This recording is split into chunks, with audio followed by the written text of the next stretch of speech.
Hello students. जैसा आप सभी को पता है कि हम इनऑर्गेनिक केमिस्ट्री और ऑर्गेनिक केमिस्ट्री में फास्ट रिवीजन्स को समझ रहे हैं। तो आज हम एक और टॉपिक डिस्कस करेंगे, लेकिन आप लोगों को एक चीज़ याद रखनी है कि एक बार इसको सुन लेने से आपको चीज़ें लर्न नहीं होगी। जो आपने किया हुआ है इसको आप रिटेंशन बढ़ाने के लिए बार बार इसको रिवाइज करना पड़ेगा। तो जितना फास्ट आप रिवीजन करेंगे उतनी ज़्यादा टाइम आप रिवाइज कर पाएंगे और उतना रिटेंशन पावर अच्छा होगा। और याद रखिए, एग्जाम हॉल में आपको जो रिएक्शंस याद होंगी, परफेक्ट याद होंगी, उन्हीं में आप परफेक्ट स्कोर करके आ पाओगे, अदरवाइज आपके नेगेटिव मार्किंग ज़्यादा होगी। तो आज हम स्टार्ट करते हैं एक और टॉपिक इन ऑर्गेनिक केमिस्ट्री का, that is boron family. Group 13 हम लोग डिस्कस करेंगे। तो हम स्टार्ट करते हैं ग्रुप 13 से। तो इसको हम बोरोन फैमिली भी कहते हैं। और आपको पता है कि इसमें बोरोन, एल्यूमिनियम, गैलियम, इंडियम और थेलियम ये एलिमेंट्स आते हैं। इसमें बोरोन जो है वो नॉन मेटल है और बाकी सब मेटल्स हैं। और एक आपको प्रॉपर्टी याद रखनी है कि जो बोरोन है उसका मेल्टिंग टेम्परेचर ग्रुप में सबसे ज़्यादा होता है। बोरोन का मेल्टिंग टेम्परेचर जो है 2300 डिग्री सेंटीग्रेड तक होता है। और डाउन द ग्रुप अगर हम देखें तो कोई पर्टिकुलर ऑर्डर नहीं है। और एक इंटरेस्टिंग बात है कि जो गैलियम है, अगर हम देखें तो गैलियम का जो मेल्टिंग टेम्परेचर है वो मात्र 30 डिग्री सेंटीग्रेड है, वाइल इसका बॉइलिंग टेम्परेचर जो है 2400 डिग्री सेंटीग्रेड है। तो आप कह सकते हो जितने भी हमारे पास मेटल्स हैं उनमें गैलियम एक ऐसा मेटल है जहां पर आफ्टर मरकरी आप कह सकते हो जो काफ़ी लॉन्ग रेंज तक लिक्विड फॉर्म में एग्जिस्ट करता है। तो गैलियम भी 30 डिग्री के ऊपर और 24 डिग्री सेंटीग्रेड तक लिक्विड फॉर्म में एग्जिस्ट करता है। बोरोन का मेल्टिंग टेम्परेचर सबसे ज़्यादा है। बोरोन नॉन मेटल है और बोरोन के जो ऑक्साइड्स हैं वो एसिडिक नेचर के होते हैं। तो ऑक्साइड्स की अगर हम बात करें तो बोरोन के ऑक्साइड्स जो हैं वो एसिडिक नेचर के होते हैं। एल्यूमिनियम और गैलियम के एम्फोटेरिक होते हैं, वाइल इंडियम और थेलियम के जो ऑक्साइड्स हैं वो बेसिक होते हैं। तो डाउन द ग्रुप ऑक्साइड्स का बेसिक करेक्टर बढ़ता है। एक प्रॉपर्टी पीरियोडिक टेबल वाली हमको याद रखनी है कि डाउन द ग्रुप जो है लोअर ऑक्सीडेशन स्टेट की स्टेबिलिटी बढ़ती है। तो थेलियम के लिए +1 ऑक्सीडेशन स्टेट सबसे ज़्यादा स्टेबल होती है, जबकि एल्यूमिनियम और गैलियम के लिए +3 ऑक्सीडेशन स्टेट ज़्यादा स्टेबल होती है। तो अभी हम फिलहाल बोरोन और इसके कंपाउंड्स की प्रॉपर्टी डिस्कस कर रहे हैं। तो बोरोन को हम नेचर में फ्री फॉर्म में बोरोन एग्जिस्ट नहीं करता, कंपाउंड फॉर्म में एग्जिस्ट करता है। मेनली दो इंपॉर्टेंट इसके कंपाउंड है, एक तो है बोरेक्स जिसको हम सुहागा भी बोलते हैं और टिनकाइल भी बोलते हैं। इसका फार्मूला होता है Na2B4O7.10H2O। और एक और इसका कंपाउंड है कोलेमेनाइट जिसका फार्मूला है Ca2B6O11.5H2O। तो इन दोनों कंपाउंड के एक्सट्रैक्शन से हम बोरोन बनाते हैं। नॉर्मली बोरोन बनाते वक्त हम दो मेथड यूज करते हैं कि पहले इन दोनों कंपाउंड को या बोरेक्स को पहले हम die boron try oxide B2O3 में कन्वर्ट करते हैं। तो पहले जो मिनरल है उसको B2O3 में कन्वर्ट करते हैं और फिर रिडक्शन ऑफ B2O3 करते हैं। तो अगर जैसे बोरेक्स से अगर हमको B2O3 बनाना होता है तो हम एक काम कर सकते हैं कि बोरेक्स को या तो हम सीधा हीट करें या बोरेक्स की रिएक्शन जैसे एसिड से करा दी। तो HCl या H2SO4 से बोरेक्स की रिएक्शन कराने पर हमको टेट्राबोरिक एसिड मिलेगा, टेट्राबोरिक एसिड की हाइड्रोलिसिस से बोरिक एसिड मिलेगा। तो पहले बोरिक एसिड मिलेगा, आपको कह सकते हैं बोरेक्स के हाइड्रोलिसिस से, और फिर बोरिक एसिड को अगर हम हीट करेंगे तो B2O3 मिल जाएगा हमको। बोरेक्स को सीधा हीट करके मिल सकता है पर साथ साथ में उसमें सोडियम मेटाबोरेट भी मिलता है। तो अब B2O3 को अगर हम रिड्यूस करा दें किसी, आप कह सकते हो कि हाईली रिएक्टिव मेटल के साथ, mainly alkali metals, alkaline earth metal के साथ, सोडियम, पोटेशियम, मैग्नीशियम के साथ, तो ये मेटल जो है ऑक्सीडाइज खुद हो जाएंगे और बोरोन ऑक्साइड को रिड्यूस कर देंगे, बोरोन हमको मिल जाएगा। बोरोन मेनली दो तरह की फॉर्म में एग्जिस्ट करता है, दो तरह की एलोटोपिक फॉर्म होती है इसकी। एक होती है क्रिस्टलाइन फॉर्म और एक होती है एमोर्फस फॉर्म। क्रिस्टलाइन फॉर्म जो है ब्लैक कलर की होती है, केमिकली इनर्ट होती है, it is very hard in nature. जबकि एमोर्फस फॉर्म जो है ब्राउन कलर की होती है और केमिकली रिएक्टिव होती है। जो मेल्टिंग टेम्परेचर पहले हम डिस्कस कर चुके हैं कि बहुत हाई है, इसका 23 डिग्री सेंटीग्रेड है। इसको आसानी से फ्यूज नहीं किया जा सकता मेल्टिंग टेम्परेचर हाई होने की वजह से ही। It is bad conductor of heat and electricity और इसकी डेंसिटी लगभग 2.4 ग्राम पर ml है। जो क्रिस्टलाइन फॉर्म है बोरेक्स की, इसमें B12 यूनिट्स होती हैं, और B12 यूनिट्स में अगर हम कहें तो जो स्ट्रक्चर होती है, यूनिट स्ट्रक्चर, उसको इकोहेड्रन कहते हैं। इकोहेड्रन का मतलब है कि 20 फेस होते हैं और 12 कॉर्नर्स होते हैं। तो यहाँ पर जो स्ट्रक्चर है बेसिकली वो एक, आप कह सकते हो कि पेंटागोनल स्ट्रक्चर है। अगर आप इसको गौर से देखोगे तो आपको एक पेंटागोनल स्ट्रक्चर यहाँ पे इस तरह दिखाई देगी। ये एक पेंटागोनल स्ट्रक्चर है, और एक पेंटागोनल स्ट्रक्चर इसके अपोजिट आप बना सकते हो इसके नीचे वाली लेयर में। इसके नीचे एक एटम यहाँ पर है, ऊपर एक एटम यहाँ पर है। इन सबको अगर आप ज्वाइन कर देंगे तो ऊपर की तरफ से आपको दिखाई देंगे कि 5 फेस है यहाँ पर। इस तरह से आप 5 फेस बनाओगे, और मिडिल लेयर में आपके 10 फेस बन जाएंगे। जैसे इस तरह के फेस हो गए, एक फेस ये हो गया, इसी तरह से फिर एक फेस ये हो गया। आप सबको इस तरह ज्वाइन करेंगे तो 10 फेस बनेंगे, और नीचे वाली लेयर में भी 10 फेस बनेंगे। तो 20 फेस हो गए यहाँ पर, और 12 कॉर्नर्स हैं। इस तरह के स्ट्रक्चर को बोलते हैं इकोहेड्रन। तो इस तरह की C12 यूनिट्स जुड़कर इसकी क्रिस्टलाइन स्ट्रक्चर बनाती है। ब्लैक कलर इसका होता है। बोरोन की अगर हम रिएक्शंस देखें तो बोरोन को अगर हम ऑक्सीजन के साथ रिएक्शन कराएं तो इसका ऑक्साइड बन जाता है। नाइट्रोजन के साथ रिएक्शन करके बोरोन नाइट्राइड बन जाता है। और अगर बोरोन को, हॉट बोरोन को अगर हम स्टीम के साथ में ले जाएं तो B2O3 मिलता है और हाइड्रोजन गैस रिलीज होती है। अच्छा, बोरोन जो है वो नॉन ऑक्सीडाइजिंग एसिड के साथ रिएक्शन नहीं करता, क्योंकि इसके खुद का ऑक्साइड का नेचर एसिडिक होता है।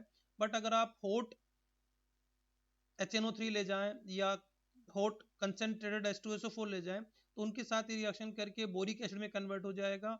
HNO3 के केस में NO2 गैस रिलीज होगी, H2SO4 के केस में SO2 गैस रिलीज होगी। तो जो बोरोन का ऑक्साइड है इसको हम सेस्क्यू ऑक्साइड भी कहते हैं, और इट इज एनहाइड्राइड ऑफ, कह सकते हैं, ऑर्थोबोरिक एसिड H3BO3। तो ऑर्थोबोरिक एसिड का ये एनहाइड्राइड है। अब जैसे ऊपर हम डिस्कस कर चुके हैं कि बोरोन की ऑक्सीजन के साथ रिएक्शन करा के इसको बनाया जा सकता है, और या हम ऑर्थोबोरिक एसिड को हीट करके भी इसको बना सकते हैं। अच्छा, it is a white hygroscopic solid. ये वाटर एब्जॉर्ब करता है, मॉइस्चर एब्जॉर्ब करके ये मेटाबोरिक एसिड बना सकता है, और एक्सेस ऑफ वाटर हो तो ये ऑर्थोबोरिक एसिड बना सकता है। तो ये मेटाबोरिक एसिड एंड ऑर्थोबोरिक एसिड बना सकता है। इसको हम एनहाइड्राइड ऑफ बोरिक एसिड भी कहेंगे, क्योंकि ये एक एसिडिक ऑक्साइड है। और ये क्या करता है, acidic oxide B2O3 metal oxide जो खासकर बेसिक नेचर के होते हैं उनके साथ फ्यूज कर सकता है, और फ्यूज करके मेटल मेटाबोरेट्स बनाता है। और कुछ इनमें से जो मेटल मेटाबोरेट्स होते हैं उनका एक पर्टिकुलर कलर होता है, और यही हमारा एक बेसिस होता है बोरेक्स बीट टेस्ट का भी।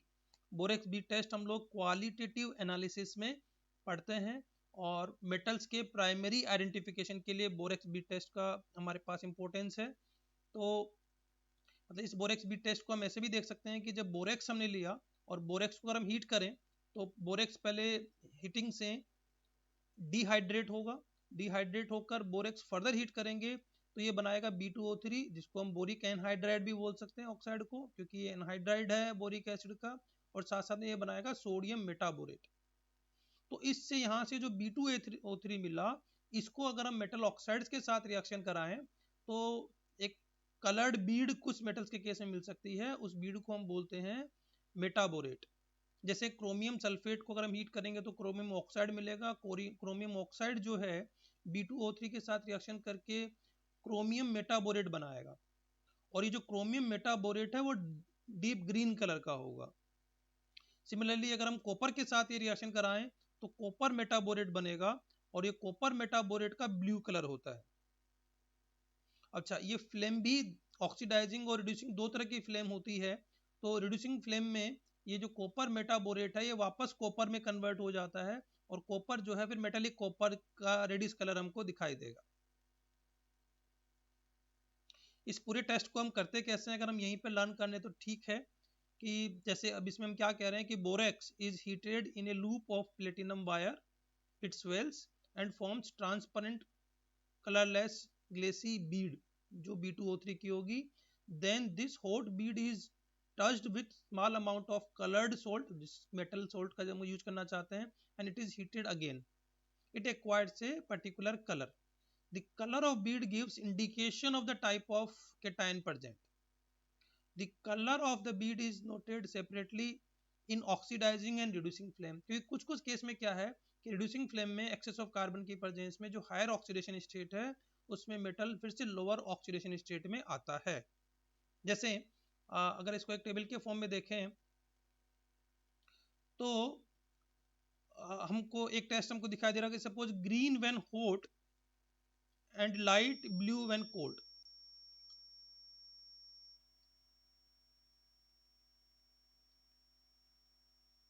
तो रिड्यूसिंग फ्लेम में colourless when hot, opaque and red when cold. तो ये कॉपर का आपका टेस्ट हो गया. आयरन के केस में येलोइश ब्राउन व्हेन हॉट और रिड्यूसिंग फ्लेम में ग्रीन हॉट एंड कोल्ड. तो ये आयरन का टेस्ट हो गया. मैग्नीज के केस में ऑक्सीडाइजिंग फ्लेम में पिंकिश कलर होगा और रिड्यूसिंग फ्लेम में कलरलेस होगा तो मैग्नीज हो गया. कोबाल्ट के केस में deep blue in hot and cold both oxidising flame में और रिड्यूसिंग फ्लेम में डीप ब्लू इन हॉट. तो ये दोनों केस में सेम ही है. तो ऑक्सीडाइजिंग और रिड्यूसिंग फ्लेम में कोबाल्ट में फर्क नहीं पड़ रहा. तो कोबाल्ट और कॉपर को इस तरह से हम डिफरेंशिएट कर सकते हैं. तो ये बोरेक्स बीट टेस्ट हो गया हमारा. अच्छा, बोरेक्स का एक हमारा कंपाउंड है that is called as sodium tetraborate और बोरेक्स कह सकते हैं हम. तो बोरेक्स जो है नेचर में तीन फॉर्म में प्रेजेंट हो सकता है. एक प्रिज्मेटिक बोरेक्स कहलाता है विच इज सबसे कॉमन फॉर्म होती है ये और डेकाहाइड्रेट मतलब 10H2O होता है. और दूसरा एक ऑक्टाहेड्रल फॉर्म है जिसमें पेंटाहाइड्रेट फॉर्म है 5H2O होती है. और एक बोरेक्स ग्लास एक फॉर्म और होती है. इसका जो एनहाइड्रस फॉर्म है उसको बोरेक्स ग्लास भी कहते हैं.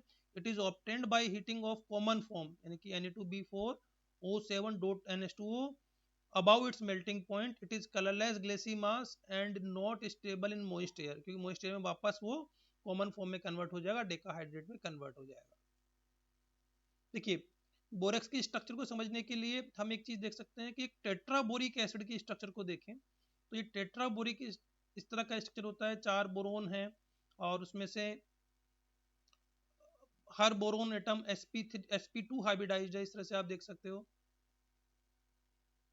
तो ये स्ट्रक्चर होगी टेट्राबोरिक एसिड की. तो टेट्राबोरिक एसिड भी बोरिक एसिड की तरह से लुईस एसिड है. आप कह सकते हो डाइबेसिक लुईस एसिड है.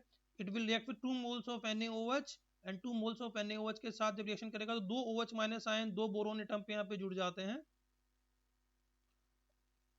तो इस तरीके से बोरेक्स की स्ट्रक्चर बन जाती है. तो इसीलिए इसका नाम भी पड़ गया सोडियम टेट्राबोरेट, टेट्राबोरिक एसिड का सोल्ट. तो अगर इसका एक्चुअल फार्मूला देखें हम बोरेक्स का तो एक्चुअल फार्मूला इसका होगा Na2B4O5OH4.H2O.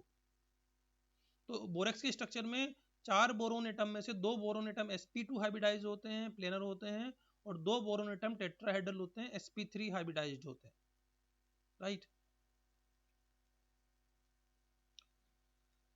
अगर हम बोरेक्स को हाइड्रोलाइज करें तो हाइड्रोलिसिस से इसका जो वाटर में जो प्रोडक्ट बनता है वो 2 mole of boric acid plus 2 mole of boric acid का सोडियम सोल्ट मिलता है.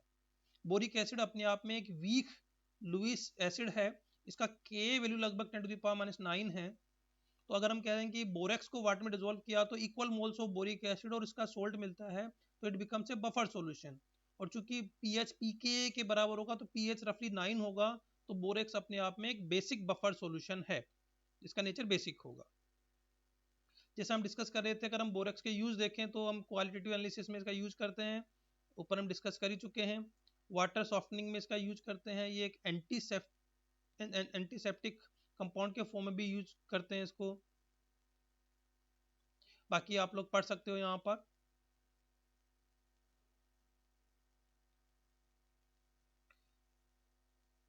नेक्स्ट कंपाउंड अगर हम देखें बोरिक एसिड तो बोरिक एसिड अपने आप में वाइट निडल लाइक स्ट्रक्चर्स होती हैं इसकी और एक तरह से सोपी टच देता है, ये सॉफ्ट टच देता है और इंटरनली इसमें हाइड्रोजन बॉन्डिंग स्ट्रक्चर होती है. तो अगर हम देखें बोरिक एसिड की बेसिक स्ट्रक्चर को इस तरह से लर्न कर सकते हैं.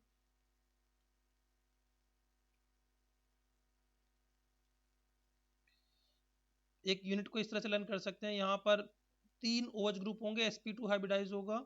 इसका अपोजिट स्ट्रक्चर आप यहाँ पे बनाइए, सेम स्ट्रक्चर को अपोजिटली बनाइए, और यहाँ पर दो मॉलिक्यूल के बीच में 2 हाइड्रोजन बॉन्ड यहाँ पे आ गए। उसके बाद तीसरा मॉलिक्यूल यहाँ पर हाइड्रोजन बॉन्ड बना लेगा। तो इस तरीके से ये हाइड्रोजन बॉन्ड के थ्रू बोरिक एसिड जुड़े रहते हैं निडल टाइप स्ट्रक्चर बनाते वक्त। और इसीलिए बोरिक एसिड जो है जब इसको वाटर में डिसॉल्व करते हैं, पर्टिकुलरली कोल्ड वाटर में, तो कोल्ड वाटर में ये हाइड्रोजन बॉन्ड टूट नहीं पाते और बहुत कम सोल्यूबल है। तो वाटर में ये जो बोरिक एसिड है वो आर्सेनियस एसिड की तरह एक्ट नहीं करता, ये अपना प्रोटॉन नहीं देता। हॉट वाटर में हाइड्रोजन बॉन्ड टूट जाते हैं, सोल्यूबल हो जाता है। तो बोरिक एसिड को जब हम वाटर में डिसॉल्व करते हैं तो रेदर इट एक्सेप्ट इलेक्ट्रॉन, तो वाटर से OH माइनस आयन लेकर अपना H+ आयन रिलीज करता है वाटर का, तो उस तरीके से एग्जिस्ट करता है। तो इसीलिए वीक मोनोबेसिक लुईस एसिड की तरह से एक्ट करता है। बोरिक एसिड को अगर हम 100 डिग्री सेंटीग्रेड तक हीट करें तो इससे एक वाटर मॉलिक्यूल निकल जाएगा। जब किसी एक एसिड मॉलिक्यूल से एक वाटर मॉलिक्यूल निकल जाए तो इस तरह के एसिड को हम बोलते हैं मेटाबोरिक एसिड। तो यहाँ जो प्रोडक्ट मिलेगा वो हमको मेटाबोरिक एसिड मिलेगा। फर्दर इस मेटाबोरिक एसिड को फर्दर हम हीट करें 140 डिग्री सेंटीग्रेड पर तो टेट्राबोरिक एसिड मिलता है। और टेट्राबोरिक एसिड को फर्दर फिर हाई टेम्परेचर पे रेड हॉट करें तो हमको क्लासीमास B2O3 का मिलता है, ऑक्साइड में कन्वर्ट हो जाता है। ठीक है। अच्छा, बोरिक एसिड को अगर हम H2O2 या मतलब Na2B2 Na2O2 के साथ रिएक्शन करा दें, पेरोक्साइड के साथ में रिएक्शन करा दें बोरिक एसिड की, तो ये एक प्रोडक्ट बनाता है जिसका नाम देते हैं हम सोडियम परऑक्सोबोरेट। इसको कॉमनली हम सोडियम परबोरेट भी कहते हैं। परऑक्सी ग्रुप्स यहाँ पर आपके पास में हो गए कि बोरोन पर दो दो OH ग्रुप यहाँ पे हो गए। तो इस तरह का एक बोरिक एसिड के साथ में प्रोडक्ट मिल जाता है।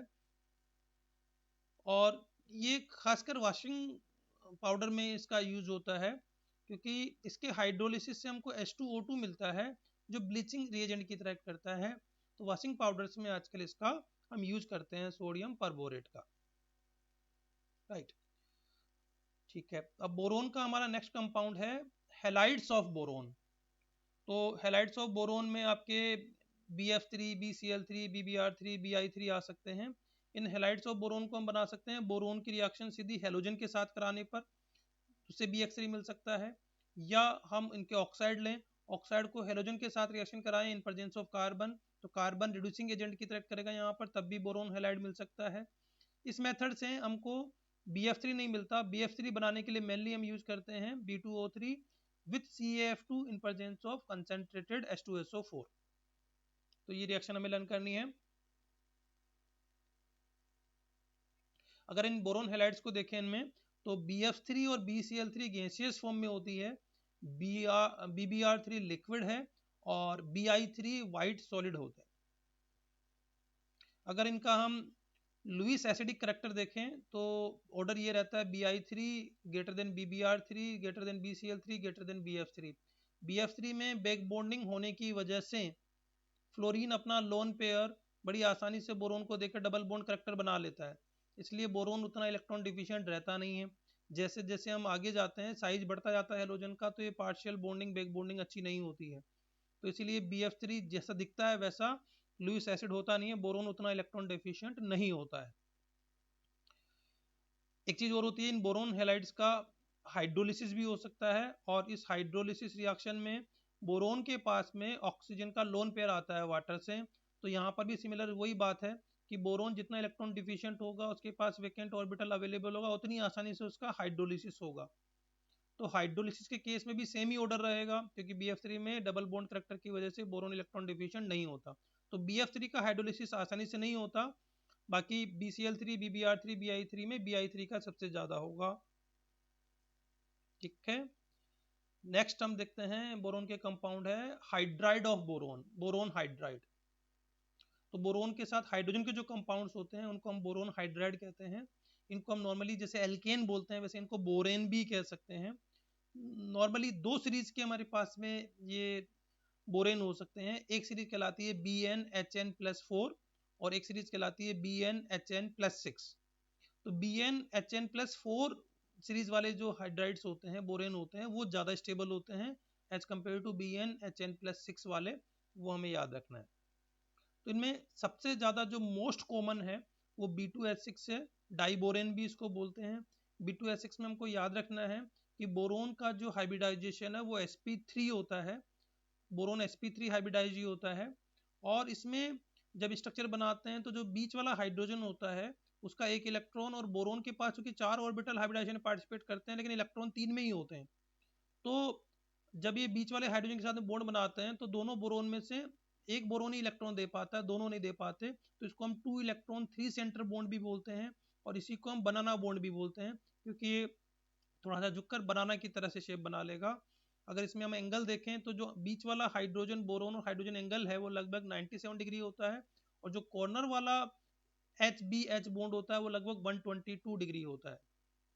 एक चीज और याद रखनी है कि जो बीच वाला हाइड्रोजन है, क्योंकि वो 3-3 न्यूक्लियस के कांटेक्ट में है, तो ये बीच वाला जो बनाना बॉन्ड है, हाइड्रोजन जो दोनों बोरोन के साथ जुड़ा रहता है, ये ज्यादा स्ट्रॉन्ग होता है as compare to corner hydrogen. तो जैसे इनकी एल्केन वगैरह के साथ रिएक्शन करा के एल्काइल ग्रुप अगर हम लगाएं तो 4 हाइड्रोजन कॉर्नर से हटाकर 4 एल्काइल ग्रुप लगा सकते हैं। बीच वाला हाइड्रोजन अगर हम हटाएंगे तो पूरा मॉलिक्यूल कैप्चर हो जाएगा, फिर B2H6 का फार्मूला नहीं रह पाएगा।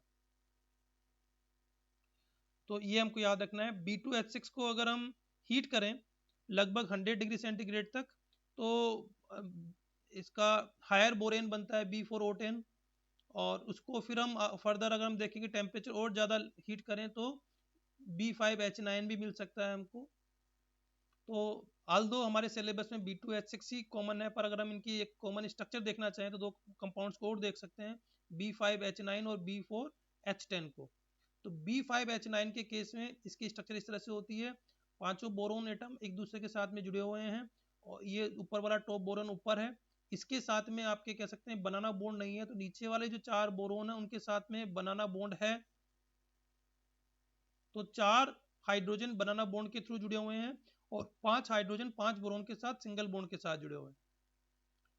अगर हम B4H10 की स्ट्रक्चर देखें तो B4H10 की स्ट्रक्चर में भी 4 बनाना बॉन्ड्स हैं 4 बोरोन के साथ में। इसमें ऊपर वाला आप एटम हटा दीजिए, तो ये 2 बोरोन साथ में जुड़े हुए हैं। अब 4 बोरोन में से 2 बोरोन के साथ में 2-2 हाइड्रोजन जुड़े हुए हैं, और 2 बोरोन के साथ 1-1 हाइड्रोजन जुड़ा हुआ है। यानी आप कह सकते हो कि इनमें से ये 2 sp3 हैं, तो चारों sp3 हैं इस केस में। अच्छा, अगर हम B2H6 को प्रिपेयर करने का देखें तो एक हो सकता है कि BCl3 का हम रिडक्शन करा दें with lithium aluminium hydride in presence of ether, तो एक तरीका ये है इसको बनाने का। अगर हम BCl3 का हाइड्रोजन के साथ रिएक्शन कराएं इलेक्ट्रिकल डिस्चार्ज करके, तब भी B2H6 बना सकते हैं, या BF3 को लिथियम हाइड्राइड के साथ रिएक्शन कराएं तब भी B2H6 बना सकते हैं। B2H6 डाइबोरेन एक कलरलेस गैस है जो कि लो टेम्परेचर पे स्टेबल है, high temperature in absence of moisture and grease. High temperature पे मॉइस्चर की एब्सेंस में ये क्या करती है, हायर बोरेन बना लेती है, और वापस जो है और ज्यादा हीट करोगे, रेड हीट करोगे तो ये बोरोन और हाइड्रोजन में टूट जाती है। अगर हम कुछ कॉमन रिएक्शंस देखें डाइबोरेन की, तो अगर इसको हम ऑक्सीजन के साथ बर्न करें तो B2O3 में कन्वर्ट हो जाएगी। अगर इसको वाटर के साथ मॉइस्चर की प्रेजेंस में करें तो ये बोरिक एसिड में कन्वर्ट हो जाएगी और हाइड्रोजन गैस रिलीज करेगी। स्ट्रॉन्ग एल्कली मीडियम में भी ये पोटेशियम या सोडियम मेटाबोलेट बनाएगी और हाइड्रोजन गैस रिलीज करेगी। अच्छा, अगर इसको एनहाइड्रस एल्यूमिनियम क्लोराइड की प्रेजेंस में ड्राई HCl के साथ रिएक्शन कराया जाए तो कॉर्नर का कोई एक हाइड्रोजन हटकर वहां पर Cl आ सकती है। तो ये वैसी रिएक्शन है, ये प्रूव करती है कि जो कॉर्नर वाले हाइड्रोजन हैं वो ज्यादा रिएक्टिव है। अच्छा, एक इंटरेस्टिंग रिएक्शन है B2H6 की कि B2H6 को अगर हम रिएक्शन कराएं ammonia 1 degree amine 2 degree amine के साथ में, तो ये B2H6 का जो बॉन्ड है वो हेट्रोलिटिकली टूटता है। हेट्रोलिटिकली टूटने का मतलब ये है कि ये टूटता है BH2 plus and BH4 minus में। तो ये जो BH2 प्लस है ये फिर 2 एमीन के साथ में कोऑर्डिनेट बॉन्ड बना लेता है, तो ये जो सोल्ट बनता है वो हेटेरोटिकल बॉन्ड के थ्रू इस तरह से टूटता है फिर कि 2 एमीन के मॉलिक्यूल BH2 प्लस के साथ जुड़ गए कोऑर्डिनेट बॉन्ड से, और उसके साथ में फिर BH4 माइनस जुड़ा हुआ है। लेकिन अगर ये रिएक्शन ट्राई एल्काइल एमीन के साथ किया जाए, 3 डिग्री एमीन के साथ में किया जाए, तो 3 डिग्री एमीन के साथ में BH3 का B2H6 में ये होमोलिटिकल बॉन्ड टूटता है तो पहले टूट जाता है 2 मोल्स ऑफ BH3 में, फिर BH3 जो है फिर वो R3N के साथ में कोऑर्डिनेट बॉन्ड बनाता है। तो याद ये रखना है कि 3 डिग्री अमीन में ये होमोलिटिकल बॉन्ड टूटता है, पहले BH3 बनता है, फिर वो ट्राई अल्काइल अमीन के साथ में कोऑर्डिनेट बॉन्ड बनाता है। जबकि बाकी अमीन्स में 1 डिग्री 2 डिग्री अमीन्स में या अमोनिया के साथ में ये BH4 माइनस BH2 प्लस बनता है। BH2 प्लस जो है 2 मोल्स ऑफ अमीन के साथ रिएक्शन करता है।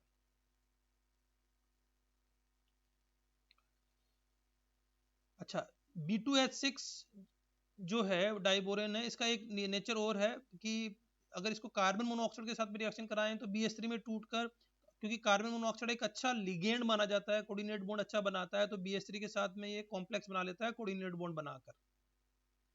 लो टेम्परेचर में अगर B2H6 को अमोनिया के साथ रिएक्शन कराएं तो जैसा हम ऊपर देख रहे थे, पहले एक एडक्ट बन गया, उस एडक्ट की स्ट्रक्चर वैसे ही देख सकते हैं हम जैसे ऊपर देख रहे थे हम, BH2 plus DO2 ammonia plus and then BH4 minus. लेकिन अगर हम एक्सेस ऑफ अमोनिया लें या इस प्रोडक्ट को हीट कर दें तो ये एक नए प्रोडक्ट में कन्वर्ट हो जाता है जिसको हम बोरेजोल या इनऑर्गेनिक बेंजीन भी कहते हैं। तो ये जो बोरेजोल और इनऑर्गेनिक बेंजीन जो है, इसकी स्ट्रक्चर बेंजीन की तरह से होती है और इसमें भी रेजोनेंस हो सकता है। जैसे हम देखें कि ये जो मॉलिक्यूल का फार्मूला है वो होगा B3N3H6, तो B3N3H6 की इस तरह की प्लेनर स्ट्रक्चर हो सकती है, और चूंकि यहाँ पर नाइट्रोजन बोरोन के साथ में कोऑर्डिनेट बॉन्ड बनाकर रहेगा तो वो आपका लगातार बॉन्ड रोटेट होते रहेंगे, नाइट्रोजन पर पॉजिटिव चार्ज आएगा, बोरोन पर नेगेटिव चार्ज आएगा। यहाँ पर एक चीज और ध्यान रखनी है कि जैसे चूंकि नाइट्रोजन बोरोन की बॉन्ड लेंथ अगर हम कंपेयर करें तो वो 144 pm आती है, जबकि बेंजीन में लगभग आपको पता है कि 140 के आसपास होती है ये लेंथ। और एक चीज और याद रखनी है कि जो बोरोन हाइड्रोजन बॉन्ड लेंथ है और नाइट्रोजन हाइड्रोजन बॉन्ड लेंथ है ये भी सेम नहीं होती। इलेक्ट्रॉन नेगेटिव डिफरेंस जो कि नाइट्रोजन हाइड्रोजन में छोटा होता है तो ये थोड़ी छोटी होती है, 102 पिकोमीटर है, जबकि बोरोन हाइड्रोजन की 120 पिकोमीटर है। एक चीज और ध्यान रखनी है कि ये जो बॉन्ड एंगल है विथ रेस्पेक्ट टू बोरोन, मतलब क्योंकि बेंजीन में तो सारे बॉन्ड एंगल 120 होते हैं पर यहाँ पर सारे बॉन्ड एंगल सेम नहीं होते, तो the bond angle is approximately 117 at boron atoms. मतलब आप देखते हो NBN, अगर हम इस तरह का बॉन्ड देखें तो यहाँ जो बोरोन के रेस्पेक्ट जो बॉन्ड एंगल है वो 117.1 डिग्री है, जबकि नाइट्रोजन के साथ ये जो बॉन्ड एंगल है वो थोड़ा सा ज्यादा है, 122.9 123 लगभग है। तो ये थोड़ा बेंजीन के साथ इसमें डिफरेंस है। एक डिफरेंस और है कि अगर हम इसकी रिएक्शन कराएं विथ HCl तो यहाँ पर एक एडिशन रिएक्शन हो जाती है। इस एडिशन रिएक्शन में एक चीज ध्यान रखनी है हमको कि जब ये रिएक्शन कराएंगे तो इसमें जब बॉन्ड टूटेगा तो लोन पेयर वापस नाइट्रोजन के पास में आएगा, पाई बॉन्ड जब टूटेगा तो नाइट्रोजन के पास वापस लोन पेयर आने का मतलब हुआ कि जब HCl के साथ इसकी रिएक्शन होगी तो नाइट्रोजन के साथ में H जुड़ जाएगा और बोरोन के साथ क्लोरीन जुड़ जाएगा। तो इस फार्मूले में H जो है वो नाइट्रोजन के साथ जुड़ा है और बोरोन के साथ क्लोरीन जुड़ा है, ये थोड़ा हमको याद रहेगा। ये B3N3H9 में इस तरह की सिचुएशन रहेगी, लोन पेयर नाइट्रोजन के पास ही आएगा, ये हमें ध्यान रखना है। तो ये एक एडिशन रिएक्शन भी दिखाता है, बेंजीन से अलग बेंजीन HCl के साथ एडिशन रिएक्शन नहीं दिखाता। बोरोन का एक कंपाउंड है बोरोन नाइट्राइड, तो ये बोरोन नाइट्राइड जो है बोरोन को नाइट्रोजन के साथ रिएक्शन करके बना सकते हैं या B2O3 को अमोनिया के साथ हीट करें बहुत हाई टेम्परेचर पे तब भी बन सकता है। ये जो बोरोन नाइट्राइड है ये एक लेयर स्ट्रक्चर है ग्रेफाइट की तरह से, पर इसमें जब एक लेयर स्ट्रक्चर ग्रेफाइट की बनती है तो हेक्सागोन्स यहाँ पे बनते हैं। इस हेक्सागोन में बस अल्टरनेट पोजीशन पे बोरोन और नाइट्रोजन होते हैं, जैसे मैं कहता हूँ ये बोरोन है, ये नाइट्रोजन है, ये नाइट्रोजन है, ये बोरोन है, ये नाइट्रोजन है, ये बोरोन है। और इसका नेक्स्ट लेयर अगर हम देखेंगे तो बोरोन के ऊपर नाइट्रोजन होगा, नाइट्रोजन के ऊपर बोरोन होगा, ये हमको स्ट्रक्चर याद रखनी है। तो उसी तरह की स्ट्रक्चर है जैसे ग्रेफाइट की है, पर थोड़ा फर्क क्या है कि एज कम्पेयर टू ग्रेफाइट ये जो बोरोन नाइट्राइड है ये भी स्लिपरी मटेरियल है, ये भी लेयर्स एक दूसरे के ऊपर स्लिप कर सकती है और लुब्रिकेंट की तरह इसको यूज करते हैं इसको भी। पर ग्रेफाइट जो है वो एक अच्छा कंडक्टर है इलेक्ट्रिकल, जबकि बोरोन नाइट्राइड एक इंसुलेटर है। तो बोरोन नाइट्राइड एक कंडक्टर नहीं है, इंसुलेटर की तरह से एक्ट करता है, क्योंकि यहाँ पर जो इलेक्ट्रॉन एक्साइटमेंट है वो बहुत मुश्किल है, आसानी से नहीं होता। और चूंकि बोरोन नाइट्राइड बहुत हाई टेम्परेचर तक स्टेबल होता है, तो एज ए रेफ्रैक्टरी मटेरियल इसका यूज करते हैं हम बोरोन नाइट्राइड का। तो these all are the properties of boron and its compound. तो यहीं आज इसको कंप्लीट करते हैं। आप इसको रिवाइज करिए और कोशिश करिए कि जितना ज़्यादा से ज़्यादा आप इसका रिवीजन कर पाएँ, फास्ट रिवीजन कर पाएँ। ये हेल्प करेगा। आप नोट्स बनाकर रिवाइज करना चाहें वैसे करिए, या इसको सुनकर रिवाइज करना चाहें वैसे करिए। So best of all.